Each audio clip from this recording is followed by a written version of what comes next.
I hereby introduce to you Mr. Michael Veazey. Hey, welcome back to Amazing FBA, the place to be for British Amazon entrepreneurs, or to put it another way, we're giving expert info for British Amazon sellers. So I don't know if I'd like to use the word expert about myself, but to be honest, I've been around the block with this stuff. I've been selling on Amazon for over 3 years. I've coached probably about 30 people one-to-one on this stuff now, and I've had, say, 30 or 40 more people go through my hands-in masterminds.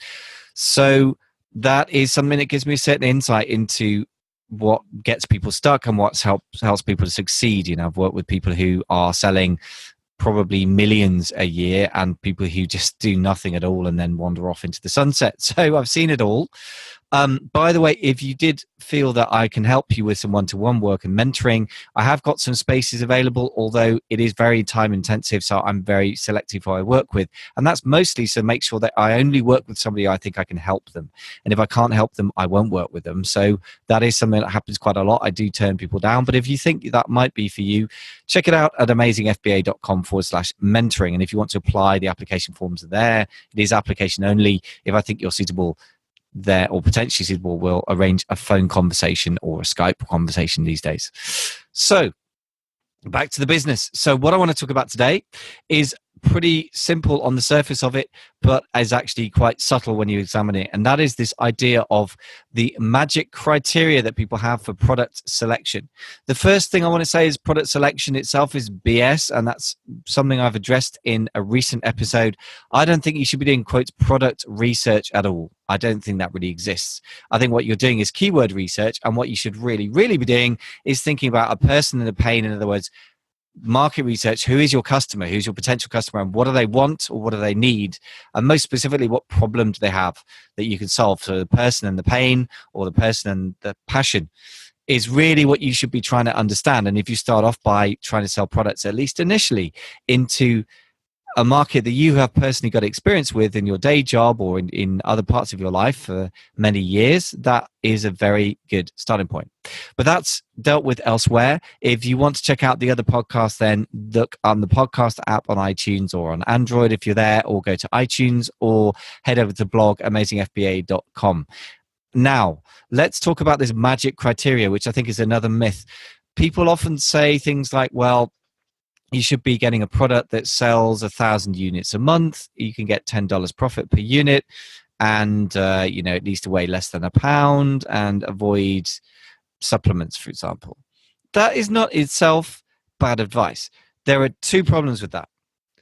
One, everybody else is hearing the same advice, and a lot of other people are using those criteria, and they simply put them into Jungle Scout's web application or Market Intelligence or whatever other tools you use, and they end up with the same ideas as everybody else. So that means you're competing with everybody else, right? Now, I'm not saying this is an evil, terrible thing to do, but it's not particularly smart. I think it's much better to be a member of a target market or have a background. For example, I'm not a singer particularly, but I've worked with singers on and off for 10 years of my life as a professional coach, as a conductor, as an accompanist. So I really understand the market for music theatre singers and opera singers. So I know what their pains are, and if I was going to offer something to them, I would understand them. And indeed, I do sell products on Amazon that deal with things that choir singers would need, for example. And I should probably go back and sell more of those because I understand my market, right? So you don't have to do anything tricksy or clever in that way. You need to start with understanding your market better than somebody else. So that's the first point. It's better to understand a market that other people don't know exists, or they don't really understand their needs, right? That's the first thing. The second thing is that takes no account of the huge disparities of wealth and time and expertise between different Amazon sellers, even if they're starting out off for the first time. I've got a friend of mine who just had his first $1 million month, who would regularly spend $40,000 just launching a product, but it made him a profit. Now, is that the sort of advice that's going around? No. And would I advise your average person to do that? No, not without knowing what their financial situation is. So the first thing to say about that is don't try and do private label product with peanuts money, because you really are up against it.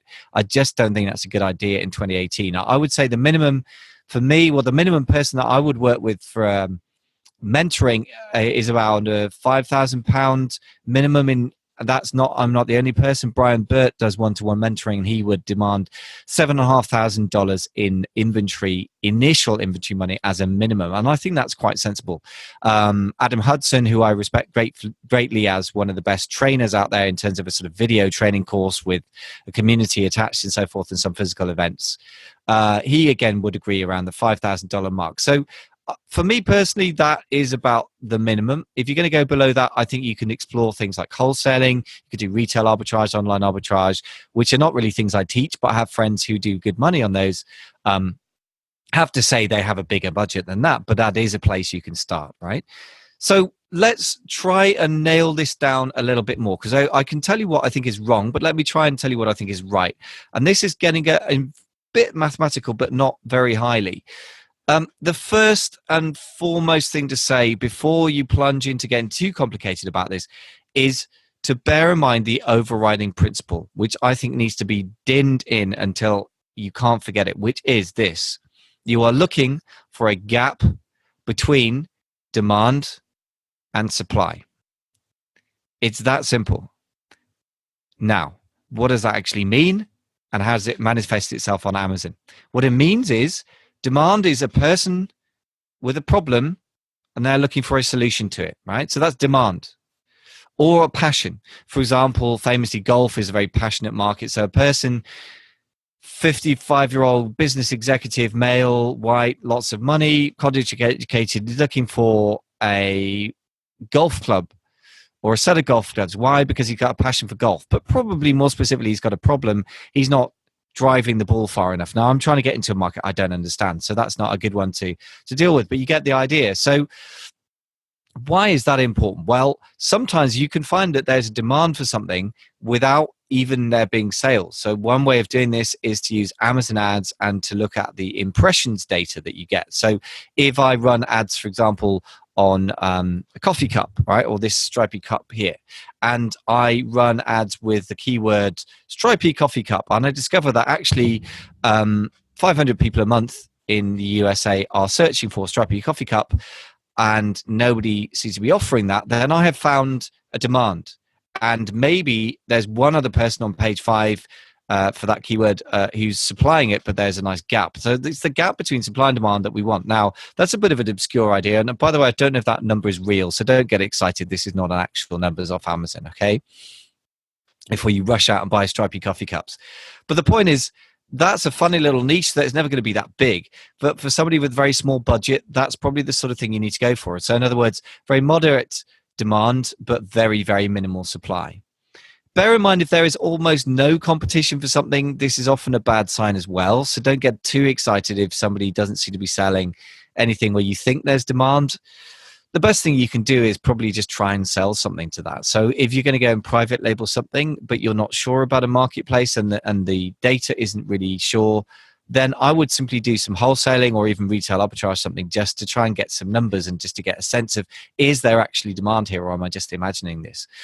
The other thing I would say, though, to be more specifically mathematical about this, is to try and work out whether you have the budget to try and launch into a marketplace. Let's give a tiny example. And because this involves a bit of math, so I'm going to give you a little spreadsheet. It's going to be very, very simple. It's nothing sophisticated.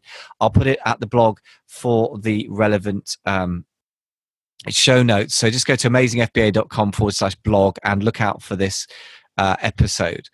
So let's say that you need to do about 2 weeks worth of launch of a product at a very low price point in order to launch it into the Amazon space and get it ranking for important keywords. That's your launch cost.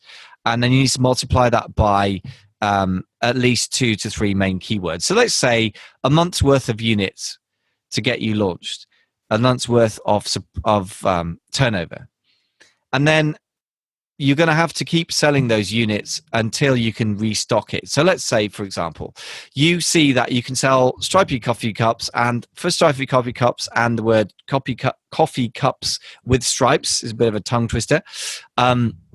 You see that the total demand on Amazon is something like, or the total sales on Amazon is something like 100 units a month at about position 6, so above the fold. So you can get halfway up page 1, well visible, that sounds very street, but very visible, highly visible. at about 100 units a month. But obviously, in order to get there, you're going to have to get a couple of weeks of sales under the right keywords. So let's say you launch under the keywords striped coffee cups and coffee cups with stripes and maybe one other for 2 weeks. And overall, that's about 50 units over the course of those 2 weeks for those two per keywords. There's about 100 units to launch. And let's say your lead time is 2 months to get this stuff made in China for you. So that means you need at least 200 cups if you're expecting to sell 100 units a month. 2 months worth of stuff. You're going to need at least 200 cups to sell once you've got the thing ranked before you run out of inventory. Okay. So let's say you need to have enough money for 300 cups. But of course, once you reorder stuff halfway through, you're going to have to pay for that new inventory as well. So you need enough now for the launch. You need enough for the first set of inventory so you don't run out of stock. And then you need enough for reorder. So you're going to be looking even at this funny little niche. And as I say, this is made up, so I don't know if this is true. But the numbers are a good example that you're going to be looking at about 500 units you're going to need to be able to put in your initial budget before you've probably got most of that money back. Okay? It's probably worst case scenario, but it's a realistic scenario. So then let's say that they cost you £5 each. You're suddenly looking at a budget of about $2,500 just for the cups. And then maybe you need to add on about 25%, say, for Amazon ads costs and other related launch costs. So let's say as a rough rule of sum, 750. Now, without doing a bunch of complicated research, let's say those mugs sell for £15 each on Amazon, and you can assume that somebody's going to be landing them for a third or about a quarter of the selling price, maybe a fifth if they've done their sums well. So that gives you a very, very, very rough and ready way of looking at a market and assessing whether you could afford to go into it. Obviously, there are many more complicated calculations you can make on the way, not many very complicated ones, but more things you need to assess to see whether it's realistic. But it just gives you a flavor that even going into what looks like a small market, once you launch something, once you've stocked it properly to rank properly and sell through and keep the sales going, and then once you've budgeted for restocking it, you do need to have quite a bit of a bigger budget, even for a modest looking product, than a lot of people think. So if you are going with a budget of £5,000, I wouldn't be going after something where you're making thousands of sales a month. And it's, all those sort of abstract criteria become irrelevant if you have a small budget. If you have a budget of £50,000, I would question why you're looking at such, low demand markets. So really your budget needs to be a really important function of how you choose your products or your niches that you're going to go after. And I think that a rough rule of thumb, these are very, very rough numbers, but just to give you a starting point, to give you a filter, rather than using some artificially fixed and pristine looking criteria that don't really work. Let's say take the selling price, chop it to a third or a quarter, multiply it by the number of units you need to launch, which is maybe on 3 or 4 main keywords, times 2 weeks worth of demand for each keyword, if you're serious. And then you look at the overall demand that you're likely to sell over a month. And then you look at the lead time a month. And then you look at your reorder costs. And that is a solid launch model for you to use. So in other words, if it sells for 20 quid, you can buy it for 5 quid. You're going to need to give away over the spread of, say, 4 main keywords, 100 units to launch. And then you expect to do 100 units a month, 2 month lead time. So you need 200 in stock. And then you're going to have to reorder. And at that point, you're going to have to reorder another 200 to deal with the next couple of months worth of demand. You're looking at 500 units, £500 per unit, 2,500 plus a rule of thumb, say 25% to spend on Amazon ads. You're looking at about 3,100 budget. Then you need to look at your budget and go, is that affordable for me? And in many cases, that would be yes. In some cases, that would be a no. If you're looking at something that does 1,000 units a month and sells for $40 in the USA, for example, let's say that roughly you'd expect to spend $10 per unit in inventory costs. You're going to have to do a big aggressive launch across lots of different keywords. So maybe you're looking at giving 1,000 units away, and then you're going to have 1,000 units for the first couple of months, maybe 2,000 units across the first couple of months as a whole. Then you start looking at quite big numbers quite quickly. So you could well be looking at $10,000 to $20,000 needed just to launch that product. Now, I'm sorry that this is a bit messy. I'll try and clean it up in the downloadable spreadsheet. I can't really give a very precision, neat answer to this question in one go, which I guess is one reason why I do one-to-one mentoring and work in masterminds, because it's hard to just do this stuff in the abstract. It comes down to the specifics, really. But what I would say is forget about abstract criteria. Look for a gap between demand and supply, and then make sure that your budget constraint is the thing that deals with this. Insofar as I've been able to sort of get this thing down as a systematic way of doing things that is repeatable and simple to put down, I've done it in a PDF guide, which I'd strongly advise, if this is something that worries you as an area or where you feel you need more guidance, I'd advise you to download that. It's perfectly free. You just need to give your email address, and that is at amazingfba.com. And apart from the picture at the top with me speaking at Web Retailer event a few months ago, the next thing down, you'll see a black bar which says Killer Product Research Guide.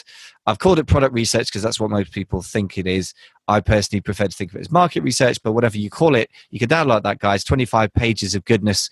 It's a free PDF with lots of pretty pictures and as few numbers as possible, but there are some numbers in there. So that should give you a helpful guide around that as well. If you still find yourself stuck and you want to ask some specific questions, you don't have to reveal the exact product you're selling, but you could put up some screenshots from Jungle Scout, or you can share some numbers or whatever helps you. Get yourself over to the Facebook group, amazingfba.com/FB, as in F as in face, B as in book, and join about 1,100 other sellers there, or would-be sellers. And I get in there every so often, answer questions as well, and you can get some input from some really quite experienced people knock around that forum these days as well.